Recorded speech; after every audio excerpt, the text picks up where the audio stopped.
I'm Stephen Morrissey, managing editor of the New England Journal of Medicine, and I'm talking with Harlan Krumholz, a professor of medicine and public health at Yale School of Medicine. Dr. Krumholz has written a perspective article on a condition of generalized risk that he calls post-hospital syndrome. Dr. Krumholz, you describe a period of vulnerability after patients are discharged from the hospital that seems to be caused by aspects of the hospitalization itself: sleep disturbance, disruption of circadian rhythm, poor nutrition, pain, dealing with multiple unknown people, medications that can alter cognitive function, deconditioning from bed rest. Why has this syndrome not been recognized before now? Hi, Stephen. Thanks for having me here, and thanks for the question. I think that we've been so focused in general on the reasons that people come in the hospital that in some ways it's obscured our view about what's happening to them after they leave. And so we spend a lot of time making sure they get through that very difficult early period of the hospitalization. Look, our focus is on helping them survive and get through acute illness. And as they begin into the recovery process, we're thinking very hard about the things that led to the hospitalization, and we're trying to help them make a safe recovery.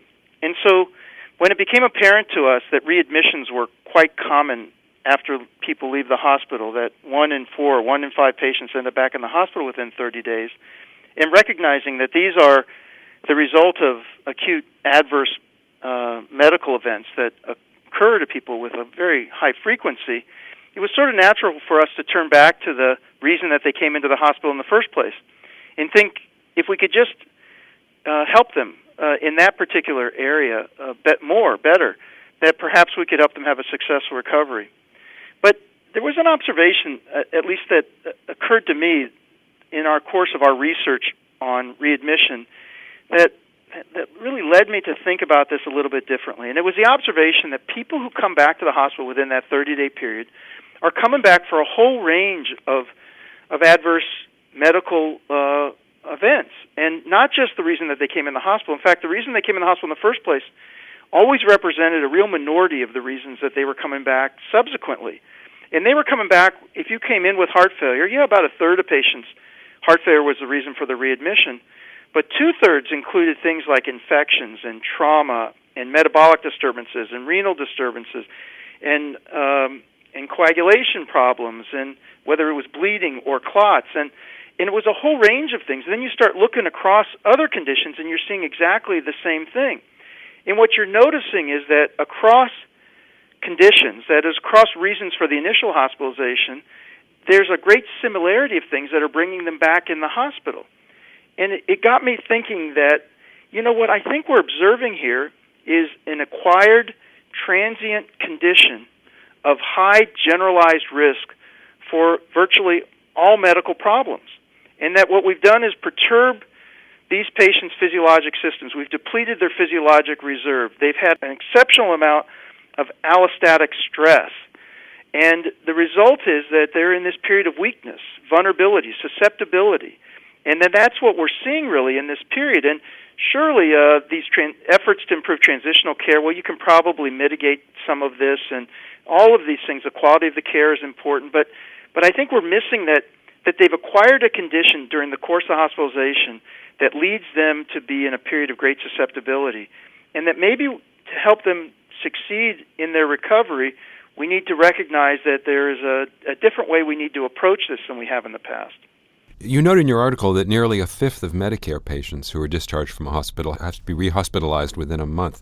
So is this mainly a syndrome of the elderly, or does it apply to patients of any age? Well, it turns out that for virtually anyone at any age, being hospitalized for a medical condition has a really substantial risk of readmission. And actually, among the patients 65 and older, age isn't really related to that risk. Patients have about the same risk no matter whether they're 65 or 70 or 75. If you look at younger populations, the readmission risk tends to be a little bit lower, but it's still quite substantial. And you're seeing, 1 in 6 patients being readmitted, again, for people who've been admitted with medical conditions. And, again, if you put it in this construct, and this is a theory I'm putting forth. I mean, this is a theory of an illness. As I'm beginning to think about this, that I hope others will think about and study, and that it will begin some public dialogue on. But I think if you even took a healthy person and you put him in the hospital and you then, disrupted their sleep cycle. You sleep deprived them. Their nutrition wasn't very good. You started giving them medications which could perturb their cognition and physical function. You deconditioned them. You put them under extreme mental stress. Sometimes you're putting a patient in a room with another patient who is very sick. Sometimes the patient next to them can die. I mean, these are extraordinarily stressful situations, not counting what their own illness is. So I'm saying if you put even healthy people in this and then you sent them out, they would be in a sort of period of disequilibrium, both physiologically and cognitively. And I bet that you'd see bad things happen to those people too, because they'd be making mental errors or just they'd be susceptible to healthcare problems. So I think both on the readmission side, we're seeing, as it stands now, if you empirically analyze the data, that these readmissions are high across age ranges. And I think the problem that I'm describing is one that's not just localized in the elderly, although their reserve may be less, so their ability to absorb this allostatic stress may be less, but I think it's something which could affect everyone. Although everyone may be vulnerable, do you think that there are pre-hospitalization risk factors for the syndrome that one could identify? Well, I think it's likely that we could stratify risk for the degree to which patients who leave the hospital might be susceptible, but they might be different than what we have traditionally thought of. When we tried to create risk models to predict readmission based on the severity of someone's disease, the thing that brought them in the hospital in the first place, or even their comorbidities, we have found time and time again that these are not strong predictors of who has problems after going home in that 30-day period, who needs to be readmitted and has adverse medical events occur to them. And it may be because the things that we need to think about have to do with their physiologic reserve. I mean, what is their baseline cognitive function? How strong are they? What is their constitution? And sort of how resilient are they? I mean, because people who are in a weakened condition and maybe borderline cognitive function, already a little bit weakened, when you put those people at bed rest and you expose them to stress and you start perturbing their environment and giving them medications and doing all the sorts of things in the hospital which can challenge them, I would guess that maybe they wouldn't handle it as well as someone who comes in who's sharp and strong and has that reserve. But, these are all testable hypotheses. At this point, I'm throwing out these ideas that this may be something that we need to look into, and we may need to be looking at non-traditional risk factors, because if this is about allostatic load and stressors that occur in the hospital from a wide variety of directions, then one of the things we may want to know is essentially how fragile are these individuals? What's their reserve like? And what have we got to do in order to protect them in the environment of the hospital while we're treating their acute illness? Do you know of hospitals or even countries and health systems that do a better job of avoiding rehospitalization and this syndrome? And how do we know these things? Well, in terms of the syndrome, I'm just putting it out there now, so there really haven't been any discussions of this before. When we look across healthcare systems, readmission, this problem tends to be fairly constant across systems. There has been some suggestion that hospitals or health systems that have longer lengths of stay may have a lower readmission rate, but that may be because over a period of prolonged convalescence, these patients are spending sort of quiet time in the hospital when there really isn't anything going on and they're almost virtually boarding. And it may be that some of these effects are mitigated during that period where they're under direct observation, but they're not being stressed as much. This is something that's worth looking at. But I can tell you that so far, when we've looked across healthcare systems, this problem of a high generalized risk over the period of 30 or more days after the hospitalization seems to be fairly constant. And if what I'm suggesting here is true, then it may be, again, an issue that is going to cross healthcare systems and have more to do with whether the hospitals are in tune to lessening the stresses that patients experience. How much of the solution do you think involves better coordination between hospitals and ambulatory care clinicians? And if it's important, then will ACOs, accountable care organizations, be a reasonable model to solve this problem? Well, again, if patients are leaving the hospital in a period of great susceptibility and generalized risk, then keeping them connected with the healthcare system so problems that do occur can be preempted if possible, or at least mitigated, is likely to be important. But also recognizing this puts a little bit of a different spin on what people have been thinking about, because it's not just, again, trying to link someone with heart failure with a cardiologist, but it's about saying, when a heart failure patient leaves the hospital, they are at extremely high risk for a wide variety of healthcare problems in the next 30 days. And so we have to be sure not only that we're, connecting them with a specialist in the area that they came in the hospital with, but we have to be prepared to keep in close contact and be able to understand when they may be threatened by certain health events and to help them. So I think in this healthcare promotion idea is going to continue to be important. Probably transitional care quality can help mitigate and assist people who are in this weakened condition. But I think the real key is going to take a more holistic view of the patient and their risk, and to think about what we can do to prevent problems and to protect them during this period. If the way I've been thinking about it now is, if you were to go out on the street in Boston now and say, I can identify 100 people who in the next 30 days are going to have something so important, so catastrophic happen to their health that they're going to require hospitalization, you would invest a lot in saying, I got to protect these people. I don't even know a group of people out in the community that would have a 1 in 4, 1 in 5 chance of having something so bad happen to them in the next 30 days that they'd need to be hospitalized. But we have been so focused on, they were even higher risk a week before when they came in the hospital, we sort of take a deep breath and say, wow, you're healthy enough to go home. But we're neglecting this issue about saying, wow, this is an extraordinarily high-risk group. And if we're going to think about ACOs and connection with ambulatory care, we've got to do it in a way that takes into account their generalized elevated risk and make sure that we can have a good response and support for them during this period to keep them safe. So what are the first things you change during a hospitalization to reduce the likelihood of post-hospital syndrome?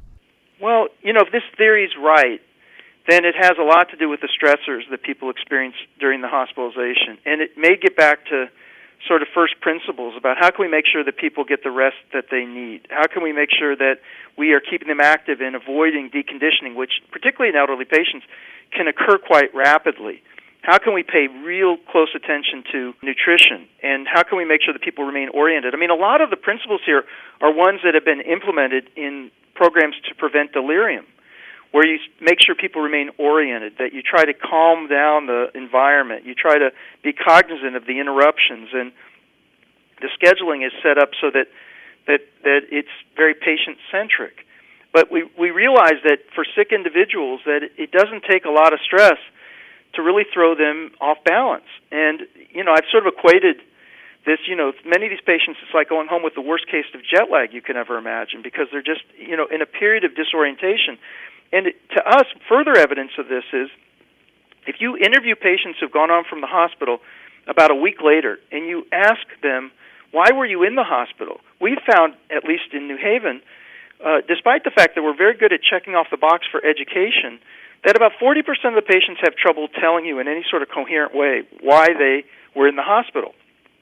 And it seems to us that the messages that we're giving in the hospital don't stick. But if you understand this as a sort of a period of disorientation, then it starts to make sense. So I think that if this theory is right, and I think it's at least worth testing, we would really say every one of these patients when they go home is needs to be prepared. They need to be strong and rested and nourished. And it's we're trying to shorten hospital stays, but that means from the very beginning we have to be paying attention that the little things may really pay off. And we need to try to reduce stress for them while at the same time we're tending to their acute medical problems. And then after discharge, is there anything that you, the physician, can do? Is there anything that the patient, him or herself, can do to reduce the vulnerability? Yeah, I think we ought to be both educating the clinicians and the patients about what this period is like. They've just left being treated for, usually one or maybe two acute problems that brought them in the hospital. But when people go home, I think we need to say to them, you're now entering a phase of really elevated risk. You've been in the hospital, things have been perturbed, and for the next 30 days or so, there's a period of time where you're at great risk for falls, accidents, infections, whole range of healthcare problems. I mean, you probably shouldn't be driving or doing things that require high-level cognitive function, for the first week or two while you're recovering from this. I mean, we need people to appreciate what recovery really means and what kind of investment needs to be made into successful recovery, which includes, again, the things we're trying to do in the hospital. We need to be prescribing for them when they get home. You need rest, nutrition. You need to you need to increase your levels of activity, and so that you can do more. You need to, get support in the kind of activities that you do. You probably shouldn't be driving, perhaps even in that first week as you kind of get your strength back. We need to be able to develop recommendations, if this theory is right, that helps people make the proper recovery that they need and get their balance back and recover from not only the acute illness but the stresses that they incurred during the course of the hospitalization. And then I think it's also a matter of coordinating with the clinicians to recognize that it's not just a matter of tuning up the heart failure for the patient who presented with heart failure, but it's a matter of being alert for a whole range of healthcare problems that are consistently emerging in these patients during this period. And by the way, when we talk about 1 in 4 or 1 in 5 patients being readmitted, we're not even talking about the even larger number of patients who are seeking acute care through the emergency departments. So we're just talking about the people who bad things happen to, who need to come in the hospital, but there are plenty of more people who encounter healthcare challenges in those 30 days, maybe another 20 or 30% who end up coming to the emergency department, who don't get readmitted, but have had healthcare challenges which are impeding their recovery. So I think when you put it all together, you see that this period after discharge is very high risk. Lots of things are happening to these patients. And I think, again, if this theory is correct, that we need to start thinking more holistically about how they are in this period of great susceptibility, very high risk, generalized risk for a wide range of medical conditions. And it's going to be up to us to both work in the hospital to produce a less toxic environment, one that's more likely to leave them strong and ready to go home when they do, and one on the outside that's ready to also support them in their recovery effort, and recognizing and respecting that recovery takes some time for them to get back on their feet again, not just over the acute illness, but of the effects that have occurred subsequently from the hospitalization. Thank you, Dr. Krumholz. Thanks so much, Stephen. I really appreciate it.